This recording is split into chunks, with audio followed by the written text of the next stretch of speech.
My assistant is Sean, and we're here today to show you a little bit about what we've already done. What the entire project is to replace the open differential, the rear differential, with a rear locker. It's a Yukon gear set, and what we've done is we've taken the drive line off and pulled out the third member, and we're going to clean the rear differential up and the actual gear set itself, so we can take the old locker out, put the new one in. But one of the things we thought we'd show, some videos show this, others don't. This particular vehicle has ABS braking on it, and so on the back, to get the axles pulled out, we had to actually pull the ABS out of the way, which is just a couple of nuts that are jam nuts, and then take the four nuts off and pull the axles out with the rear brake backing plate. It all comes out just a few inches, but it's enough to show that the rear axles are out of the way enough to get the third member out. We will continue cleaning that up and the other part out, but we thought we would show some of the processes we went through to get to this point. One other thing, you have to disconnect the anchors for the emergency brake cable. Get that out of the way so you have enough slack to pull the axles out far enough to remove it. Okay, we'll go on from here. All right, well, we're using our own method of cleaning detergent. We're using gasoline. It's not the prescribed one. A lot of places don't do it, but other than using a lot of brake cleaner, which can run you in pretty high up in the bucks, we decided to do this. It works. It really cleans well. You can see that how clean this metal is here compared to what it is over here. It's just black. Now this differential only has 115,000 miles on it, and you wonder how come it looks so burnt. We put AMSOIL in there, but we had to take it out to make this gear change and put in a Yukon locker in the rear differential. So this is how we're going to clean it, but what we want to do is clean it so we can put our marks on here and see them very visibly when we go to put it back together, because everything has to go back exactly in the same order that it came off in order to make this a viable upgrade on this. Okay, well, showing the difference of between the last part that we showed you on the cleaning of the rear third member differential, and you can see how clean this came out. So we're getting ready to make our marks and take it apart. We don't want to belabor this, but we want to show that there is quite a difference. And in the bolt heads and the keepers for the bolts, how clean it came out with just very little effort using this gasoline to clean with. The other thing I thought I'd show you, we've got a 1994 Toyota 4Runner that only had 115,000 miles on it. You'd probably think, wow, where'd you ever find that? Well, we were excited to find it, and we've done a lot of work to it. So this is one thing that we're doing to it. It's kind of at the tail end of a lot we've done to the vehicle already. We'll show that, what we've done in another video, but right now I wanted to show you. This is the original 94 4Runner rear differential third member. It has 488 gears in it, and we're going to replace the spider gears and the differential part. We're going to save our gear, and we're going to put it on this Yukon rear differential Grizzly, and show you a little bit how this looks. And this is going to put the power to the wheel that has the most traction, not the one that has the least. The other thing is, we'll show you the difference on the Yukon gear and axle products. The DuraGrip, which is their little bit lower price, but it is a limited slip, and the Grizzly locker, which we have, and then they also have an air locker. It's called the Zip Locker, and they're all real good.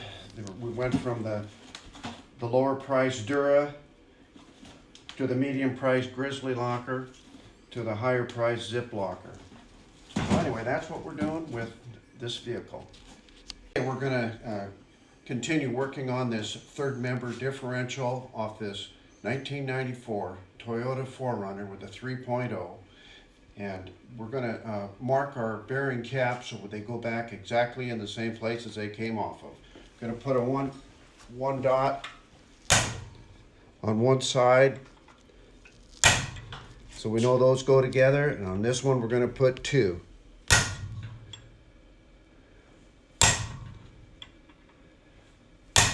So we're marking both pieces, and they're both going to be up, so there should be no mistaking how they go back together. Okay. One other item we're going to show you is you need to mark your bearing adjusters. In the event you're using your old bearings, whether you're putting in a new locker or you're just replenishing bearings or whatever else you may be doing, you may need this, you may not. We're going to mark it for each side.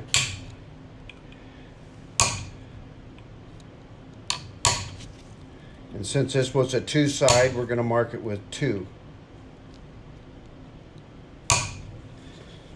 And we will do the other side with the 1.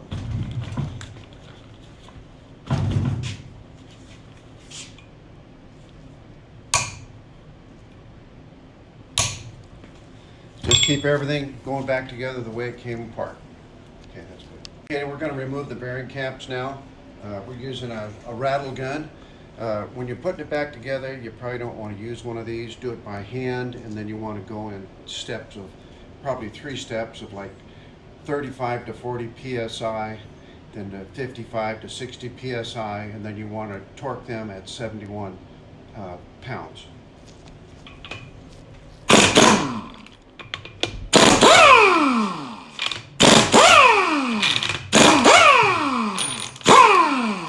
Okay. Okay, we've removed side number 1 bearing cap, and we just tapped it using a plastic ended hammer. Just want to be careful, just want to make sure that one came apart on its own. So we're good. All right, we're at the point where we're going to remove the ring gear from the differential, the original differential. And we've already got the others cleared, so we want to show you what we're doing here. We're not going to flatten them out. We're just going to get them far enough away so that we can get a socket on the head of the bolt. And then when we go to put it back together and we tighten up the bolts to the proper torque spec, that we can put these back against the flats of the bolts in most cases. And like here, we're on a corner of the bolt head. If you use a little ball peen hammer, when you put them back together, you can actually curve it around the corner. But in this case, we're not. But to at least get one tab on a flat will keep that bolt locked into place when it's torqued, and they won't back off. So there we are with that. So using a thin-walled 3/8 drive 17mm socket, in order to make sure you've got those tangs out of the way far enough, you can put them down on there and then smack them with your plastic ended hammer to make sure you've got enough grip on the bolt heads of those bolts, so when you take them off, you're not slipping and causing a burr on the head of the bolt, so that everything stays in good shape. Okay. What I'm going to do is I'm going to loosen the heads on the bolts that hold the ring gear to the differential.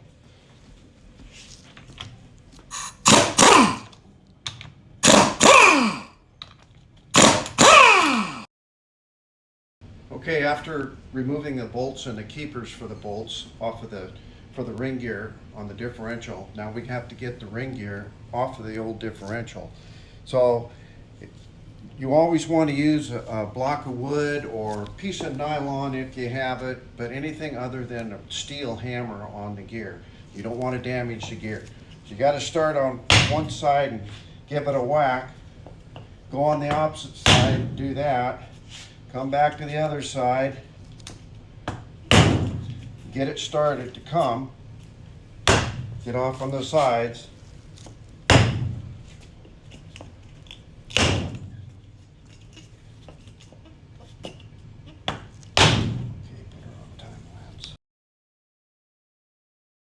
Okay, and there you have it. We've got the ring gear loose from the differential, ready to go on to the next step to get new bearings on our Grizzly differential, and then put the ring gear on that, check it for run out and backlash. We'll continue on with our next videos.